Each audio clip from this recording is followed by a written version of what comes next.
It is beautiful.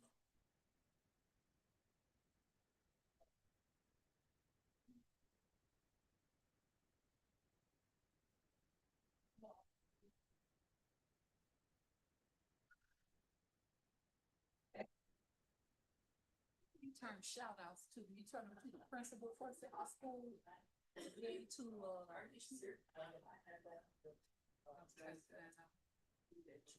shout out. There's a gentleman over there. Cross and go. Yeah. Yes, sir. Some of the people sitting like trying to raise him, girl, he's super look just like they little baby chickens. They look like we don't look. He said this.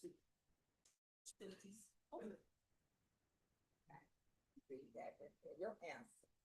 Thank you for that. Did see you? Yeah, yeah. Well, you get up on. I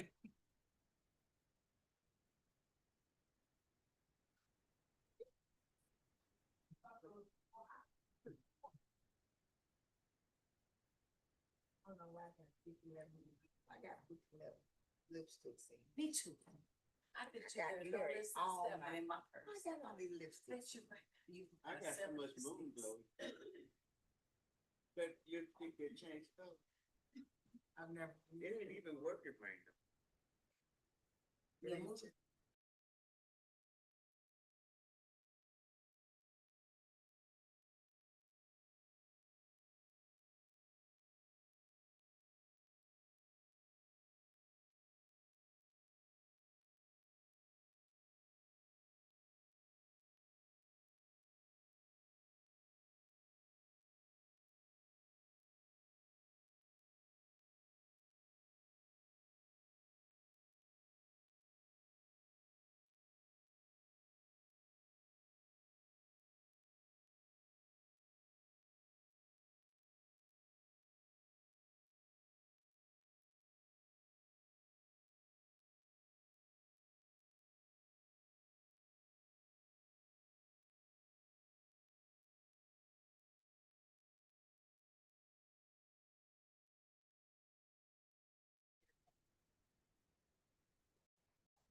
It's not on.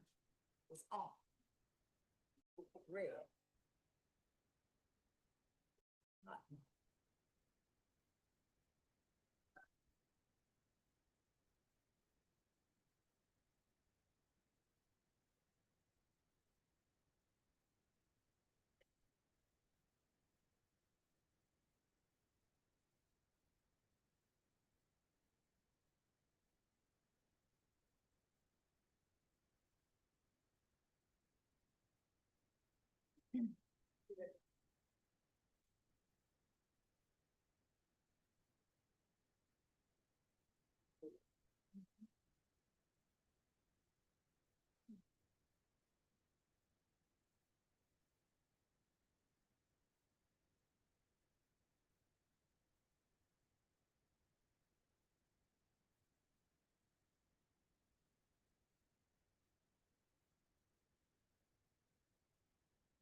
Good evening.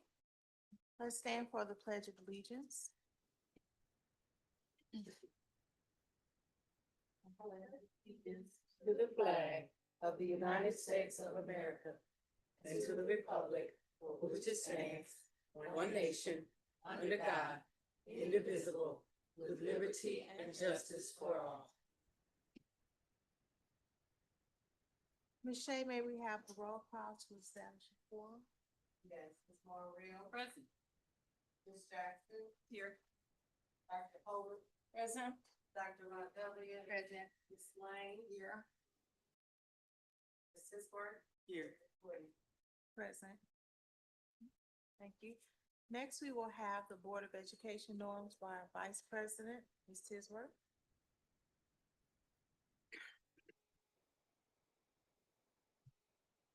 Board of Education knows.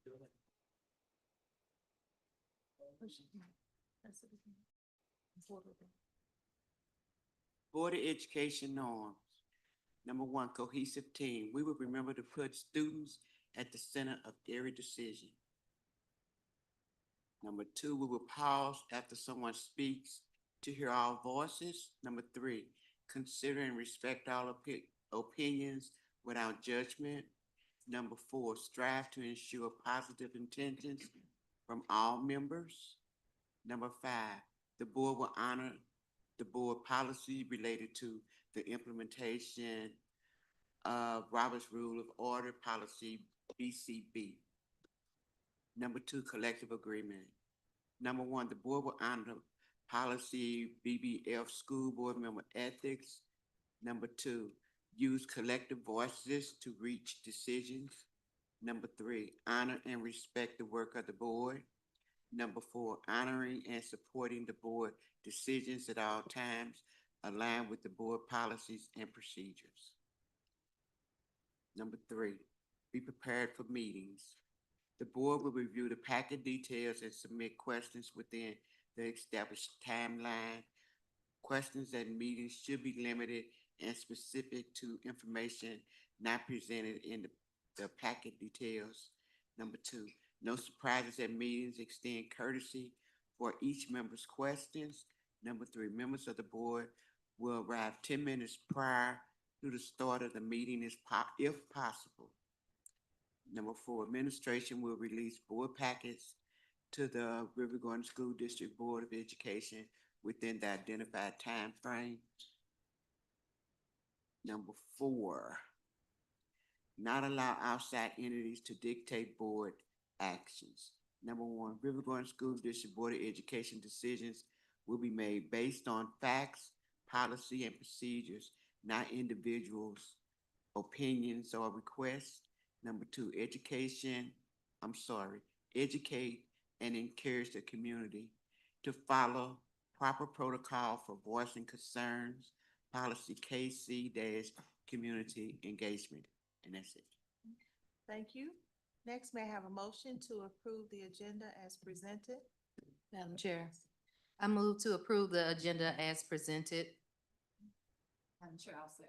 Okay, it has been moved by Dr. May and seconded by Ms. Moore Real to approve the agenda as presented. Is there any discussion? Hearing none, all in favor? Aye. Any opposed? The motion carries. The agenda has been approved. Next, we will move to Riverview Excellence.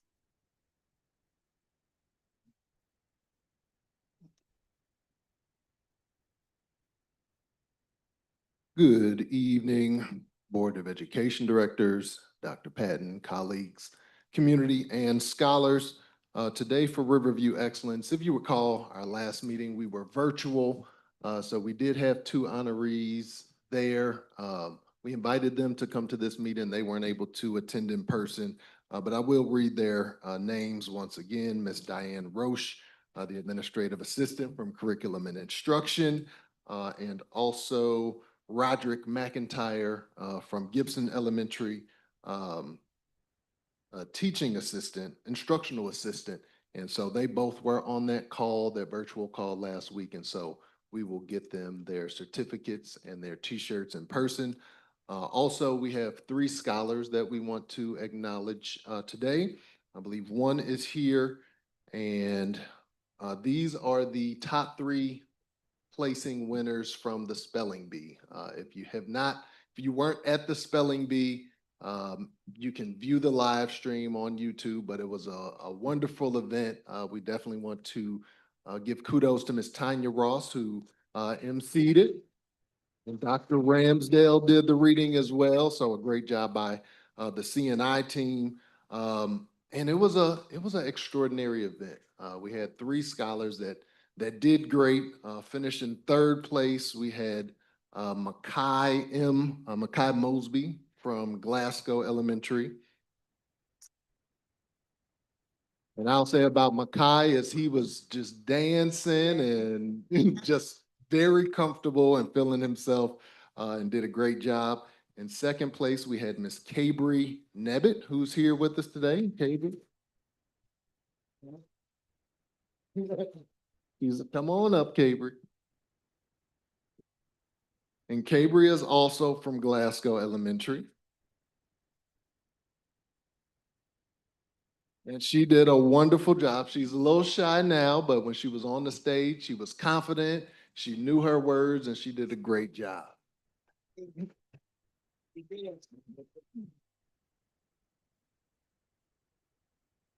Thank you. Let's give her one more round of applause. Thank you.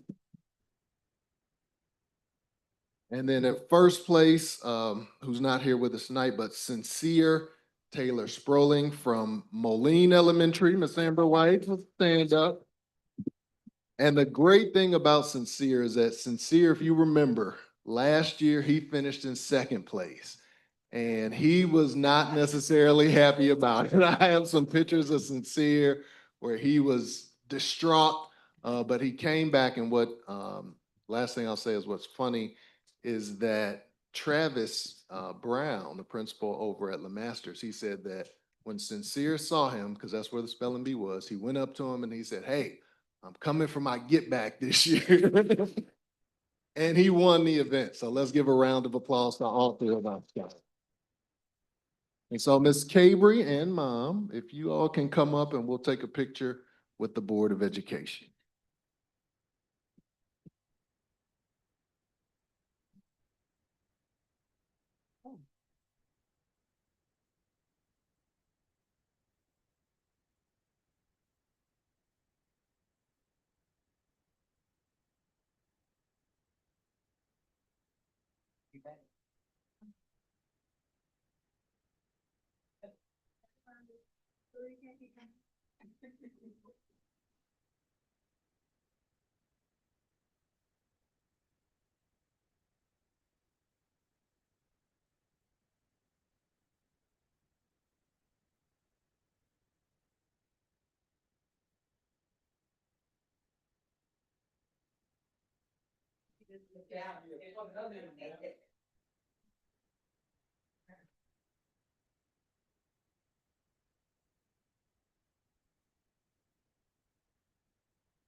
Thank you. And that concludes Riverview Excellence.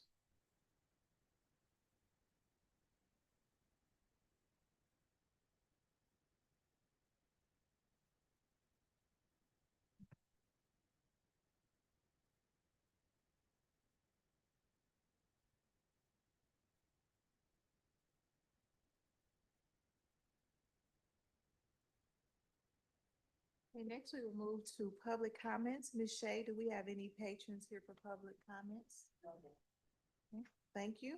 Next, we will move to board announcements. Do we have any board members have any announcements? Ms. White? Yes.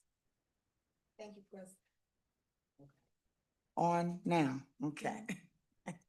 Well, first I'd like to thank everybody, especially the Riverview Gardens High School Band, cheerleaders, drill team, everybody who came out to the Bell Fountain Neighbors Black History Celebration. They did a phenomenal job. They were the hit.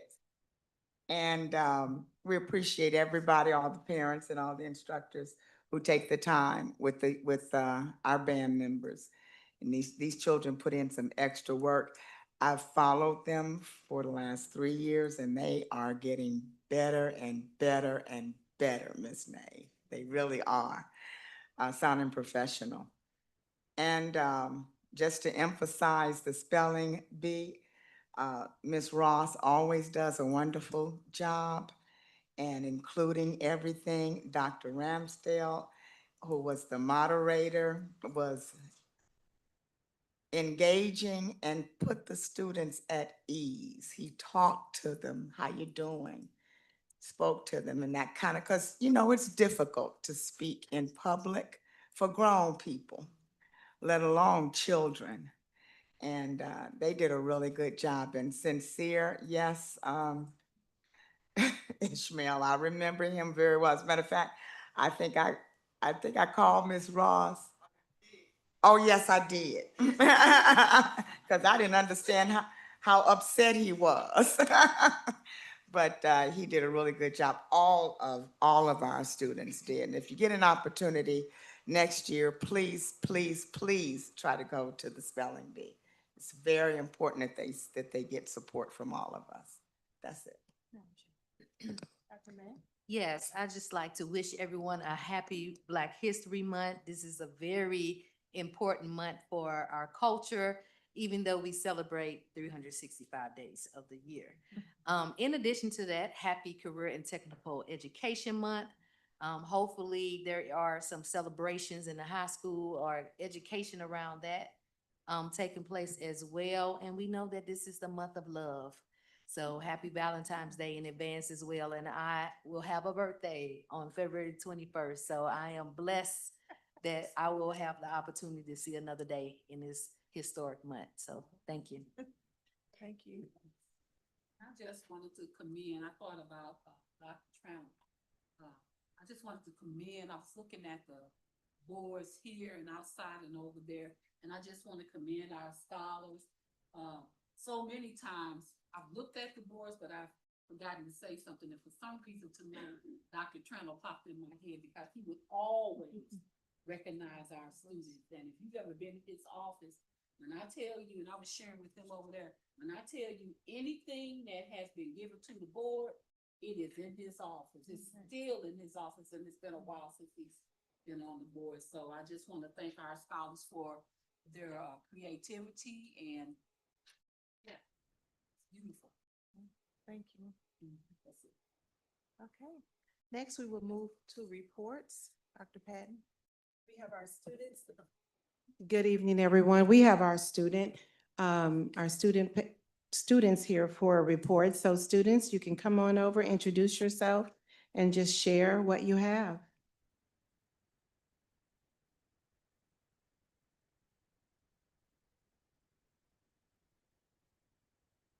You can grab that other mic off the table if you want so that you don't have to use the same one. Good evening, everyone. My name is Kevin Bass, and I'm a senior at Riverview Gardens High School and one of the student representatives for Riverview Gardens High School. My name is Darlene Davis. I am a junior at Riverview Gardens High School as well as the other rooms. Here are some positive developments at RGHS. The bus line bag checks have been moving faster and faster as the months progress. So a lot more students are able to get out of line, enjoy breakfast, and actually make it to class on time. Recently, RGHS scholars participated in the District 7 DECA competition at UMSL on February 5th. We are excited to recognize the following student accomplishments. Dominique Sanders earned 3rd place in food marketing and qualified for the state ECA conference from March 22nd to 24th in Kansas City. And Linnea of Church Smith received 1st place for her highest exam score in business administration course, an outstanding academic achievement. The gym is now back open since the water main break in January. This past week, Golden Rams Honors Band participated in the E. Desmond Lee concert on February 3rd. The following day, Rampage Dynasty Drumline and Sensational Sapphires performed a basketball game for SLU. Okay, now moving on to some concerns. The band has been growing and we do our best to fundraise and get as much money as we can, but the band is growing and we are in need of more uniforms as well as machines. So we would like to see more funds being put towards us and other fine art extracurricular activities as Bill character. Football players are also requesting turf to play on instead of real grass, because the real grass has holes in it and it is a major cause for injuries. So On a brighter note, upcoming events and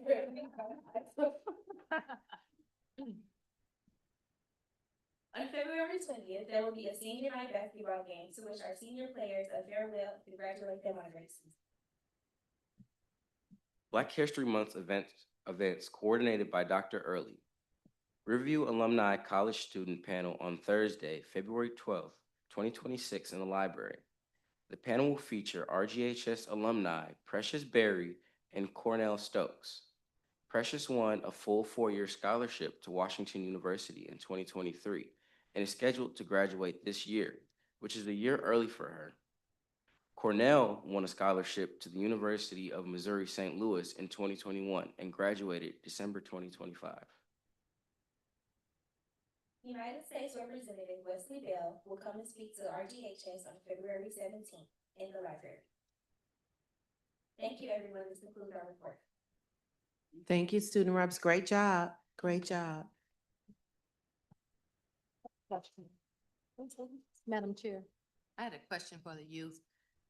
Great job on your report, and I was just curious on, some of the student-led fundraising that, the different, I guess like the athletic groups or any other groups may do. What do you all have in place? So in previous years, we've done fundraisers with Double Good, where people are able to buy popcorn online.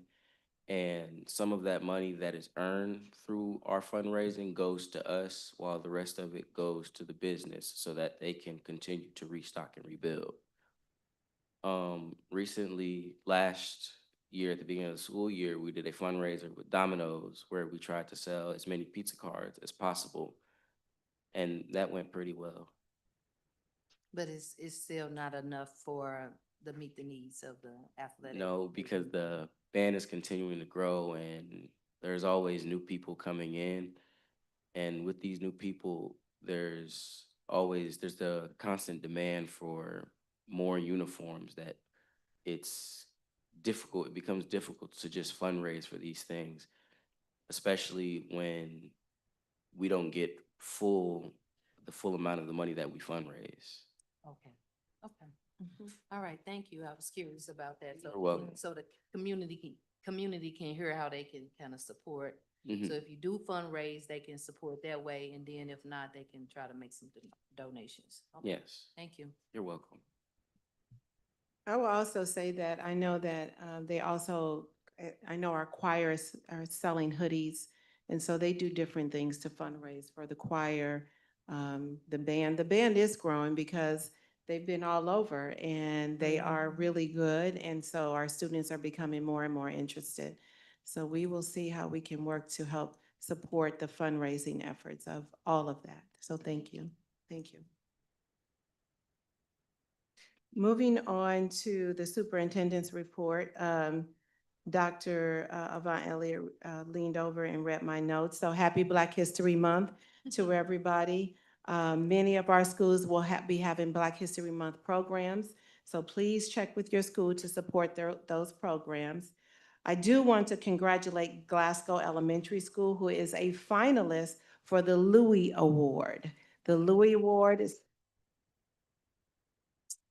is given out by SLU's Prime Center, and is based on the 3-year academic growth for students in core subjects. Finalists are selected for the highest growth in those areas. Winners receive recognition and a financial award to continue the improvements. And we will find out this Friday whether Glasgow will win the award. And you know what? We are going to go ahead and claim it. Glasgow will win the award, and they will come home with it. So congratulations to Principal Landa and the team at Glasgow. Giving them an early congratulations. We'll congratulate them again when they finally win it at our next board meeting, right, Ishmael? Okay, thank you. Friday, February 13th is Professional Development Day for Riverview Gardens, so there will be no student attendance. And then on Monday, it is President's Day, so the district will be closed. And again, I have on my notes, attendance, attendance, attendance. I'm asking all of our parents to make sure their students are at school on a daily basis. I cannot stress the importance enough of attendance. It not only ensures that our students are learning and growing, but it also helps for funding for our district. with the deficit that we are in. Annually, Riverview Gardens leaves approximately, or I won't say leaves, we don't receive approximately $2 million every year because of our attendance. So I'm asking our parents to get your students to school. It not only helps them, and I know some parents say, well, you all just want the money. Well, the money allows us to provide for our scholars, such as uniforms and extra instruments. So it's not just for the district, it really helps us to support our scholars. So we are asking our parents, make sure your students are at school. We do have another superintendent announcement, and I will let Mr. Sistrunk and Ms. Terry make that presentation or that announcement. Good evening again, our Board of Education. Tonight, we are here to give you an update on Proposition N. I believe we talked about that during the last board meeting, but we want to continue to provide you and the community with updates going forward. So Proposition N, for those who don't know, is a no tax rate increase levy transfer that will be on the April 7th ballot. And so we have begun to go out to different community meetings to talk about Prop N, to introduce it to our community. There is a calendar on here. There were some adjustments. The Bellfountain Neighbors meeting scheduled for February 5th. That was canceled. They did have a Black History event on the 7th. Dr. Patton, myself, Ms. Terry, were at that event. Also, I know our student reps just left, but the band was at that event and did a remarkable job.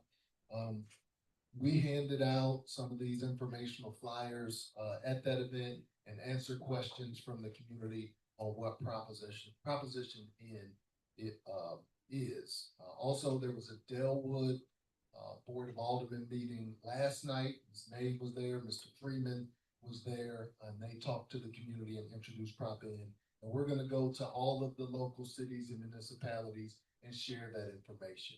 And again, we're not campaigning for or against Prop N. We're simply providing information to let the community know what it is. And again, it's a debt levy transfer. It's not going to raise taxes. And as we go out into the community, that is what we are highlighting, that it won't raise taxes at all. See, we have this graphic up. This is basically what we handed out. It's a little bit different orientation, but the same information. So the buckets, they just show that this is transferring funds from the debt services fund into the operating fund, but it's not going to raise the tax rate at all. It's just transferring 20 cents per $100 of assessed value from that debt services fund into the operating fund. And that can be used on general expenses. We are currently working on a fact book that'll be ready for the next board meeting, where we have more history of the district, exactly what the Prop N funds, how they'll be spent, and information like that. And we also yesterday finalized our door-to-door canvassing dates. So we'll send that to you, but I do want to announce it now. We'll have door-to-door canvassing on February 28th, March 7th. Then we're going to skip the 2 weeks or not do formal canvassing during spring break because we know people will be traveling. So we'll come back on March 28th and April 4th. And again, the election is on April 7th. So it'll give us 4 times to go out, be in front of the community and share that information. Of course, our board members are welcome to join. Our staff, our scholars are all welcome to join and share. Terry, if you have anything you want to add? Yes, you did an awesome job. I feel like a proud parent. But I just want to add that, just to restate, Prop N will not raise your tax rate or the amount you pay for taxes. It will simply allow Review Garden School District to transfer a portion of the taxes you already paid to a different fund. So I just want to restate that, but. Yes, we do have a hub on the website where we're directing people for more information. Also, Ms. Terry and I sat down with Ms. Flowers to do a podcast on Prop N. And so that'll go live tomorrow, a podcast, informative information. So we're just trying to share every way that we can. So graphics, face-to-face in-person meetings, podcasts, videos. It was in our most recent 5 things. So we want to make sure that we're sharing that information and we all have the same talking points and handouts so that we make sure that we're telling the community the same thing. Very good. And I'll say that Mr. Freeman went to Moline Moline Acres tonight at their city council meeting and spoke. Ms. Nave went to Delwood yesterday. I attended the Bell Fountain city council meeting. So we are all getting out talking about Prop N. And the N stands for no tax rate increase, no new taxes, no additional costs. Just permission to use some of the dollars or some of the cents actually that we're already collecting in a different way. So just wanted to make that clear and thank the administrative team for pushing that and going out. And we will, as Ishmael said, we will be talking more and more about that. And you will see yard signs and just different advertisements to support that. Anything else, Ishmael? Ms. Terry? Nothing? All right. Our next superintendent's announcements. For some reason, this fell under the superintendent's announcements, all of them instead of their own section, but that's okay. Mr. Ford, do you want to talk about Project Manhood? Yes, good evening, board members, colleagues, and community. This will be our 3rd year of having Project Manhood. It was formerly called our Mel Summit. It'll be scheduled for April 2nd at Riverview Gardens High School, and it's designed to address some key academic, social, and post-secondary challenges facing our male scholars. Riverview Gardens High School currently serves 513 male scholars. And so this event is structured to provide targeted support through engagement and exposure. The summit will begin with a student entry with a wonderful breakfast provided by SFE. And then the entry will be led by DJ Reggie Dub Joshua. He's actually an alumni. And then it'll be followed by some welcoming remarks from myself, the high school principals, and then students will begin to participate in 2 15-minute keynote speakers. So we have not solidified those keynote speakers yet, but after they do those keynote speakers, then they'll participate in some breakout sessions. They'll do 2 different types of breakout sessions. One will be a vendor fair. Half of those students will participate in that vendor fair. In that vendor fair, we'll have apprenticeship programs.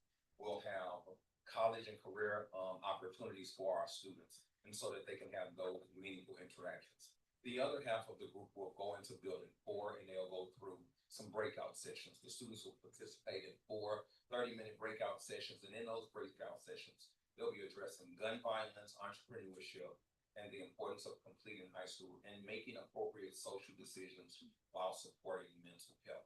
The event will include with a lunch that will also be provided by SFE, along with some culminating activities. Colleagues and community partners are encouraged to attend and support the event.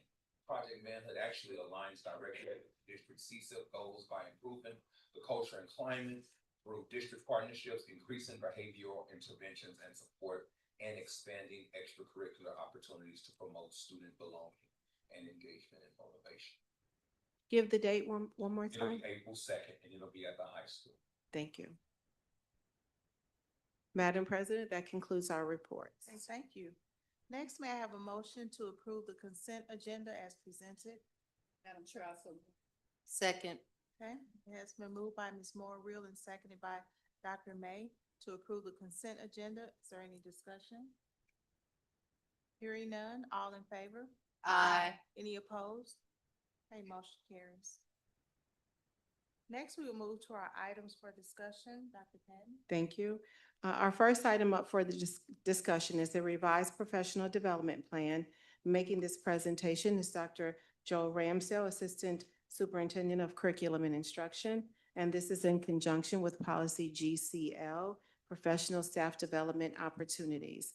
Dr. Ramsdale? Thank you, Dr. Patton. Good evening, President Williams, member of the board, Superintendent Patton, and colleagues.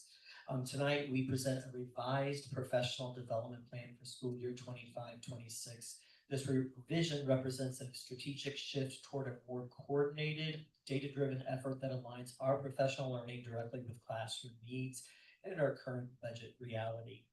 Our strategic changes were driven by direct staff feedback from teachers, from our PDC and more, and our assessment need, which is currently being surveyed right now, and hopefully getting 50% of our responses.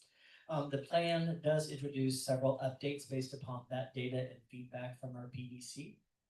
Our instructional focus, we continue to prioritize common formative assessments and using data to drive instruction.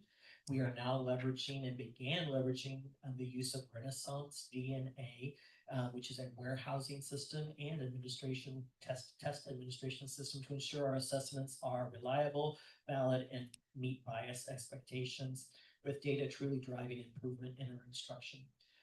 We also are focusing on choice and accountability. So we are increasing professional learning options as aligned with staff member requests, while introducing a concrete accountability measure, which includes staff attending out-of-district training now being required to present their learnings during district PD sessions to share their newly gained knowledge, skill, and expertise.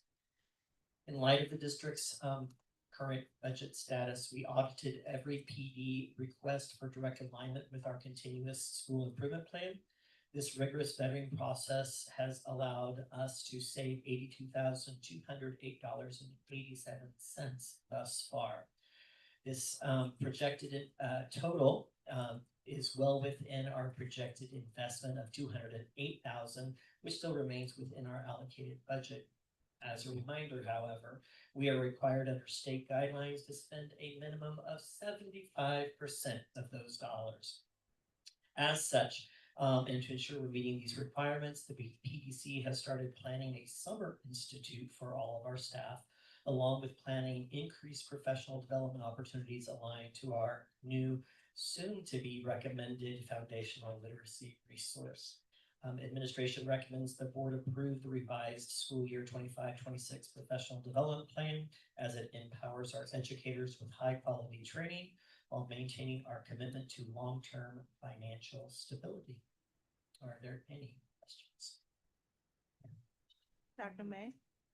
Just a quick question. I really like how this document is capturing all the great information. On page 23, I just had a quick question. So this is where they have the account descriptions. That's how it looks on EPEGS, where they actually set it up with DESE. So what is projection on the other professional tech services? Tech services? Yes, it says other professional tech services, adopted budget projection. What is?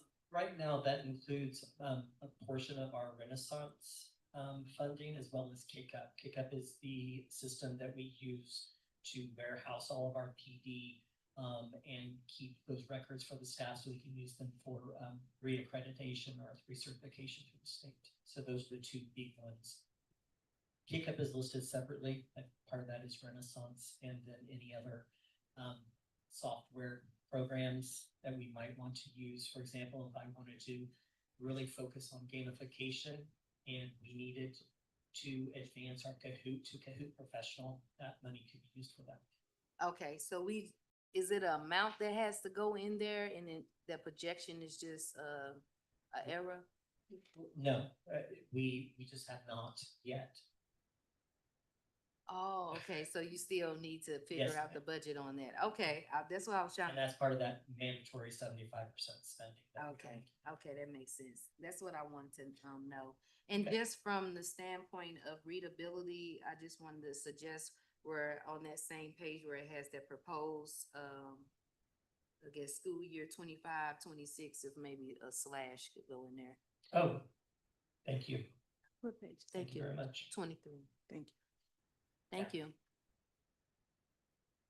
Okay. Any questions? All right, thank you, Dr. Ramsdale. Moving to our next item for discussion, it's policy recommendations. Making this presentation is Ms. Jennifer Williams, Human Resource Manager, and this is in conjunction with Policy CH Policy implementation and dissemination. Ms. Williams? Good evening, Board of Education, Dr. Patton, community and colleagues. Tonight I am presenting two policies for discussion. The first policy is policy IIA, instructional materials. Policy IIA outlines the school district's framework for selecting, distributing, and procuring instructional materials. MSBA has recommended that the district update this policy to align with MSIP 6 standards, reflecting the shift toward electronic instructional materials and internet features. These updates aim to address modern educational technology challenges while maintaining the board's governance role and ensuring materials meet diverse student needs. It is recommended that the board accepts MSBA's updates to the policy. The next policy is policy JFCH, student alcohol and drug use. This policy defines controlled and prohibited substances and outlines the district's commitment to protecting student health, safety, and welfare. MSBA has modified this policy to make it clear that students will not be allowed to possess, distribute, or use marijuana of any kind on district property or at district activities. The policy also outlines disciplinary measures, and it is recommended that the Board of Education accepts the recommended updates as outlined by MSBA. Are there any questions? Thank you. Thank you. Our next item up for discussion are MOUs for student support services. Making this presentation is Ms. Deirdre Liddell, the Executive Director of Student and Community Support Services, and this is in conjunction with policy DJF purchasing. Ms. Liddell? Greetings to the Riverview Gardens Board of Education, Dr. Patton, colleagues, and community. MOUs are essential to the success of our district as they facilitate valuable external support that enhance educational experiences and overall well-being for our students. Again, we are very fortunate to have so many partnerships and MOUs within our district. Today, I bring before you 6 MOUs. Washington University, BJC Virtual Care, Adult Education, Alfred Street Baptist Church, which is a donation MOU, Express Youth Through Art, and Anaheim. So the first MOU is Washington University. This is an MOU that, and the goal for this MOU is to improve the communication and the coordination between schools, medical providers, families, and students to better manage our health, their health, fewer days of absences for schools, and then for success academically. With this MOU, it provides training for our nurses for the EPIC system, which is a medical information system that is used with our healthcare providers. With that, that creates a bridge between the school and medical care facility, which will help us with attendance and different things like that. This MOU is a pilot for schools right now with the opportunity for expansion, and this will be a great MOU as we look to open our school-based health center. The second MOU is the BJC Virtual Care. This is an MOU that we've had in the past. BJC Virtual Care has taken all of the overflow for our therapeutic services. So when our in-house therapists become booked, our students are able to do the virtual care. Currently, right now, we don't have a therapist at one of our elementary schools, and another elementary school is looking to fill a position. We just lost that therapist last week. So with this MOU, we will be able to embed in that elementary school that we don't have a therapist in, as well as the wait list for taking over services for the therapist that's not there, including the overflow for our therapeutic services within our buildings. The third MOU is our adult education MOU. This is a MOU in partnership with St. Louis Public School. With this MOU, we will be able to have a 25 max enrollment for adult education. This is a slotted enrollment, so 25 adults with a rolling open enrollment. So as adults complete, we will be able to continue to fill those slots. With this MOU, we will have literacy, workforce readiness skills, ESOL, and some additional collaborations with this partnership. The goal for this partnership is for it to be held at Success Academy in the evenings, Monday through Thursday, depending on the teacher's schedule. The next MOU that we have is Alfred Street Baptist Church MOU. This again is the donation MOU. This is for hotspots for our scholars, specifically for our scholars that meet the criteria for McKinney-Vento.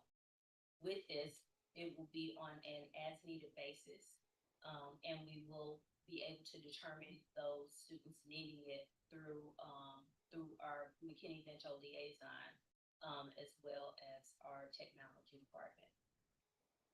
The next MOU is Express Youth Through Art. This is an MOU that we've also had in the past. We currently have 3 social workers that are in district that have been fully trained for this program. This is a therapeutic art program for art therapy for our scholars. With this, they service students that are 3rd grade through 12th grade with 10 to 15 scholars per group. Scholars are identified by the social worker and the counselor in the schools, depending on if they have therapeutic supports already, because we don't want to duplicate services. However, we do want to give our scholars the option that's in need for this opportunity. The next MOU is an MOU that we've had for the last 3 years, which is AIM High. AIM High is a youth-focused program that is held at John Burroughs in the summer. AIM High looks for students that are current rising 6th graders. So they're actually in a cohort. So we'll have returning 7th and 8th graders going into that cohort with new students coming into this new cohort for John Burroughs.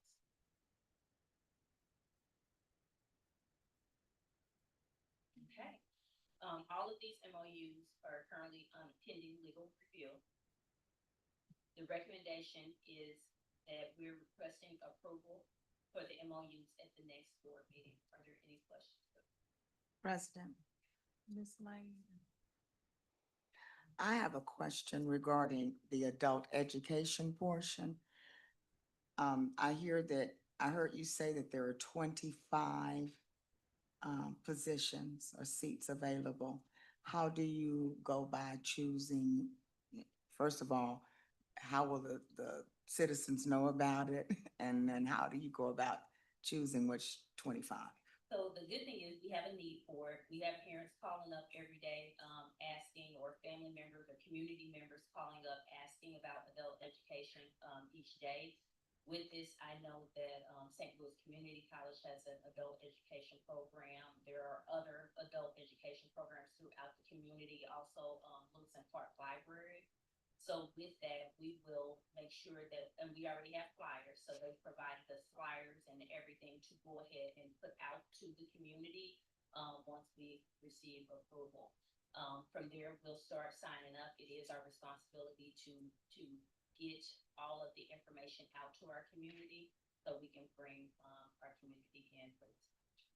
Superintendent, is it possible when we are informing the community regarding Proposition N, is it possible for us to have some of those flyers at the same time? Because I know when I'm speaking to the community, I hear about this all the time, Ms. Liddell, about how I would go back to school to get my high school diploma if I didn't have to go so far to get it.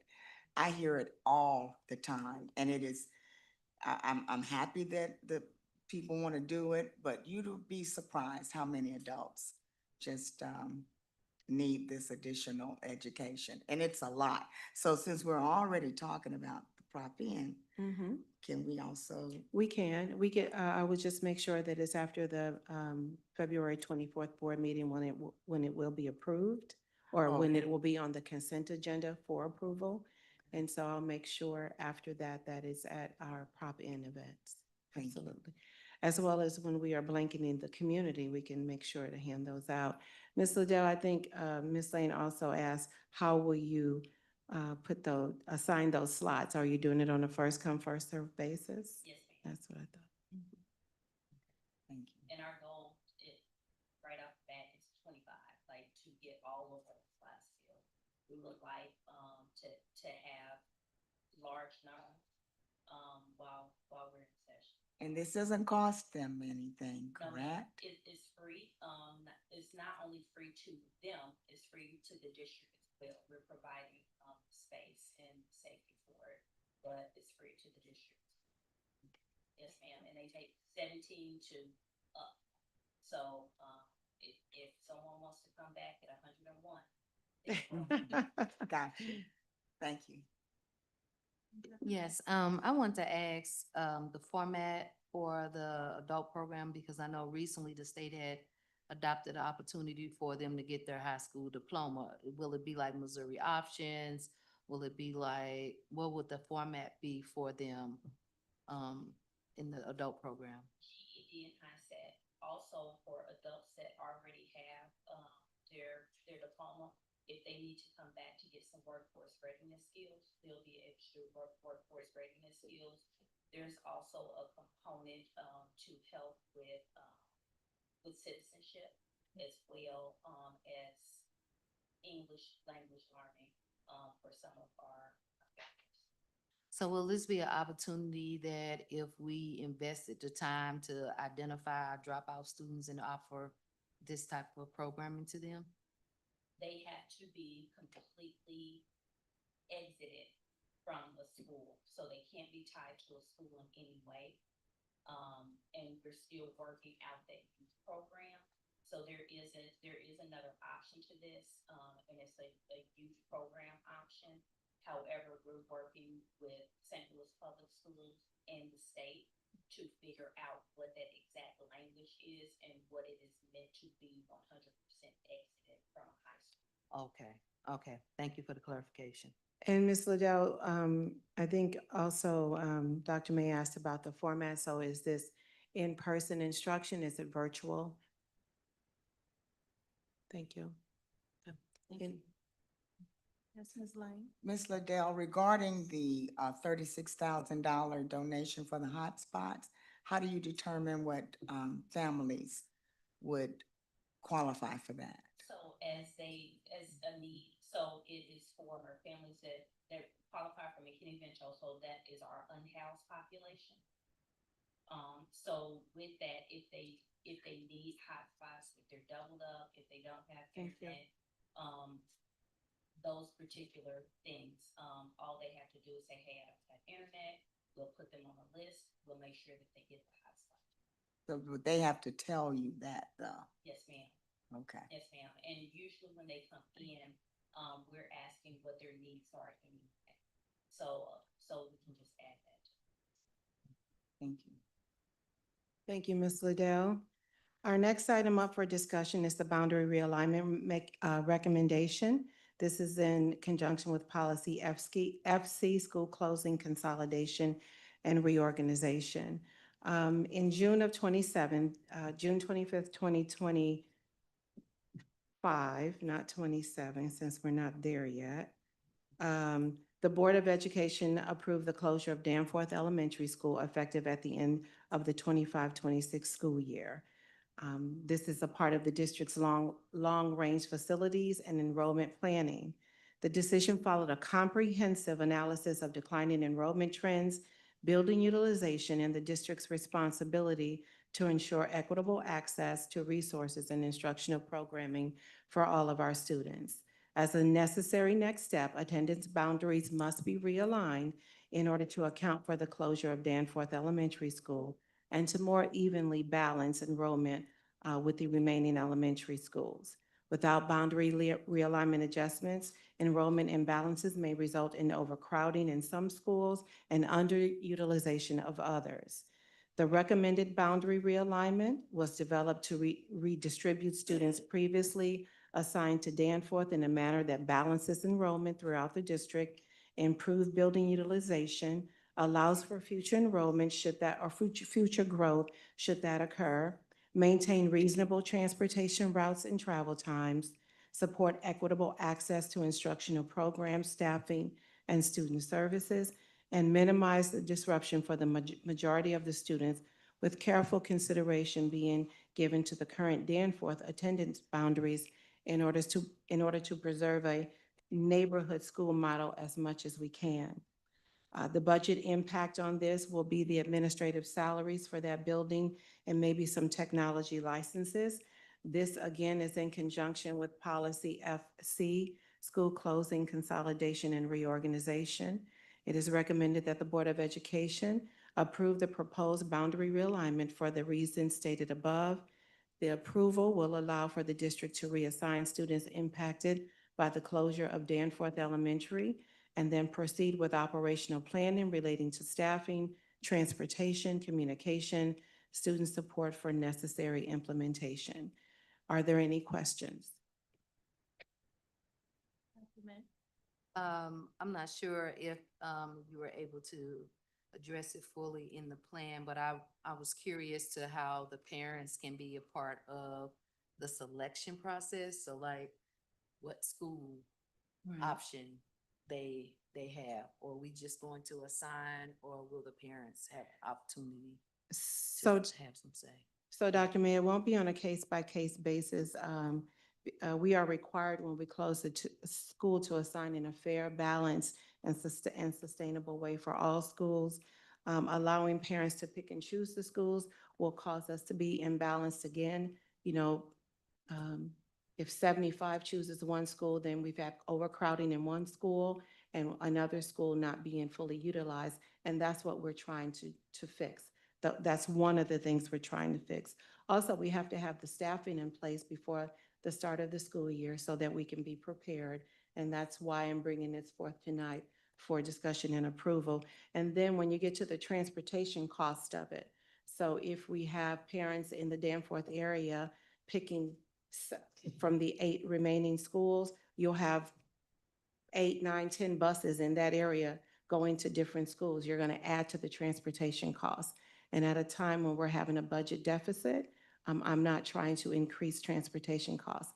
I will say that our policy FC does allow for students and parents to apply to other schools other than the one that they're assigned to, and that's provided that there is space availability. So I think I'm curious to maybe there being an approach where, you know, if we know what the allocation is, that is capped at that, and we have a selection process no differently than if we had a staff transfer process where they get to decide on the transfer location. We know that it's only so many seats available, but they get the option to say, this is my first, second, or third choice, especially given the fact that we are entering into a process where we have other options available as far as school choice, that they can make a choice. We want to be able to give them choices as well in regards to their child's education, because the culture of the school, all of that is going to matter for them. So if we say that, what's your first, second, and third choice, then we can manage what we do with those choices based on offering that. And I think that's a fair way to get parent input on where their child go. And what I'll say to that is kind of some of what I've already stated. I think the biggest piece for me would be the transportation cost increase. We are currently in a deficit, as the board and the community is very well aware of. We've done well with that $23 million deficit to get it down to 10. We've brought another 5 million to the board that we will eventually see by the end of the school year, but that still leaves us in a $5 to $7 million deficit. If we start transporting students all over our district, we will add to that cost, and that will only increase our deficit. And I will say it, you know, even if you take the school, you said capacity, let's say we take one school to capacity, that still will cause another school to be underutilized. So one school that has a capacity of 500 may be Oh, no, filled. that's not my recommendation. Right, but I'm saying, but you talked about capacity, and once we fill it to capacity, that's fine. But what about the other school that has a capacity of 500 and has 150 in it? So one of the things we're trying to Mentioning do by, yeah. slots. Oh, Right, and that's what I'm saying, that if we fill it for slots, it could still run the risk of having some of our schools underutilized and some of them filled to the extent of the slots. So, it's more for me, transportation costs. Our transportation cost is growing. The sit transportation cost is growing. That's over $1 million. And so when we get to allowing for choices, we will get overwhelmed with transportation, having buses to do all of those routes. So we'll have, you know, 8, 10 buses in one area picking up students from that Danforth area and going in different ways. And so I would caution, it's certainly up to the board, but I would caution the board because we may allow ourselves to get into exactly what we are trying to fix now with a school like Lewis and Clark that has a capacity of 500, has about 140, and then a school like Gibson that has a capacity of about the same, is right under, well, about 430 or 420. So we will get into the same issues if we do that. Now, please understand that our policy allows for parents to ask for a different choice, but that is provided there is space.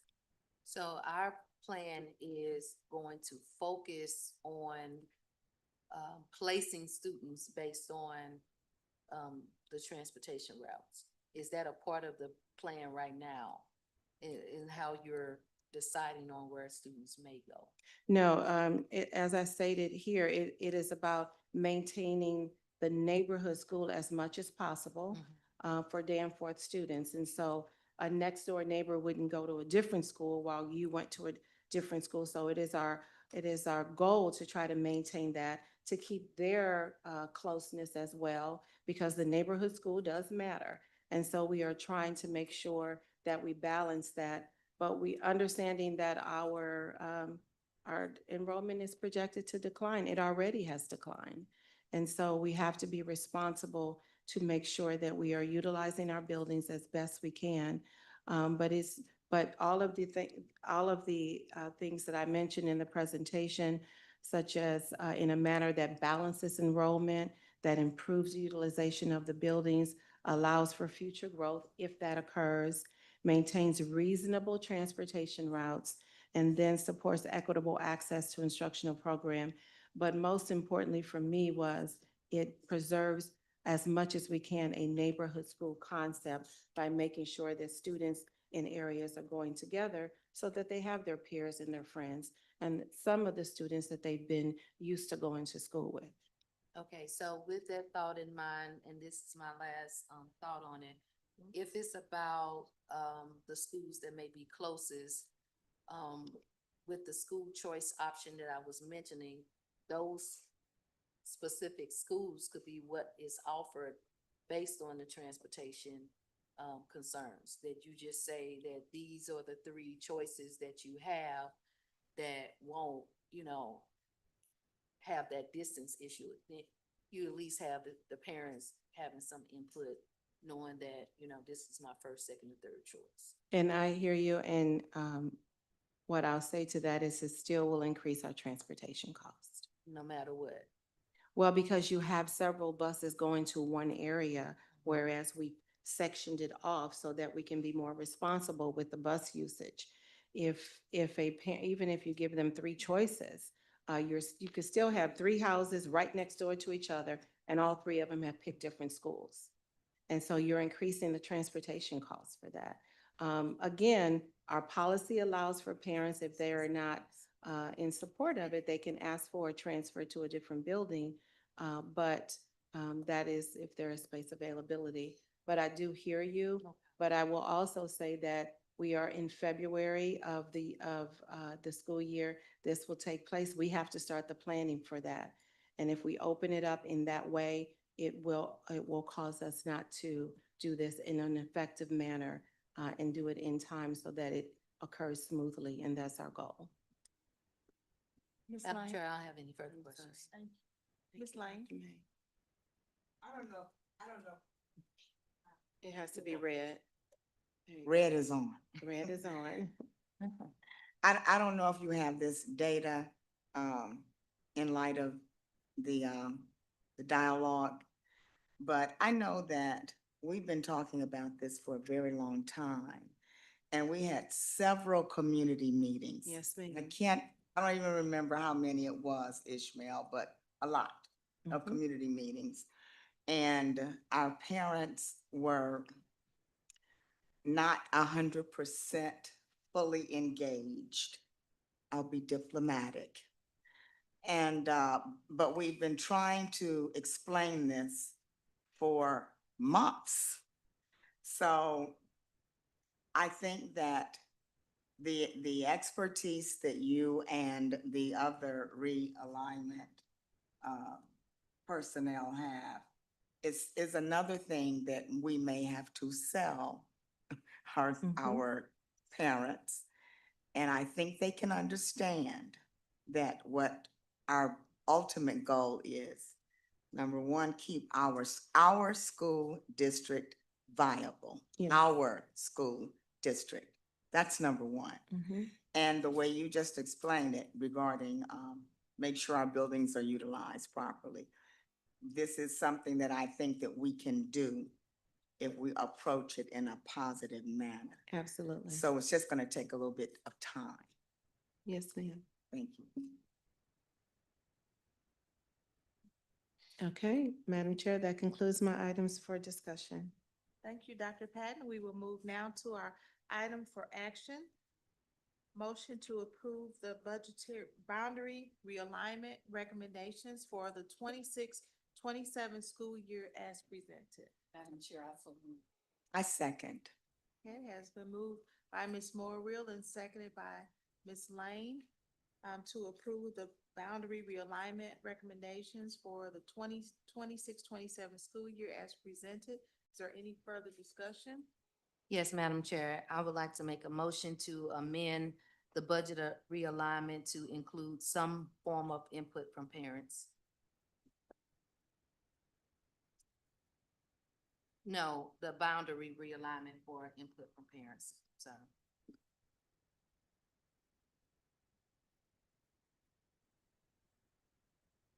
You have to ask for a second. You have to ask for it. Do we have a second? Hearing none, motion fails. All right. If there's no further discussion. Okay, all in favor?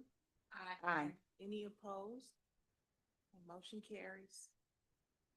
Okay, next we will move, may I have a motion to adjourn the meeting? So moved. Second. I think I heard more than two people. I don't know, Ms. Lane moved and Dr. May, second, to adjourn the meeting. Any further discussion? Hearing none, all in favor? Any opposed? Okay, motion carries. Meeting is adjourned.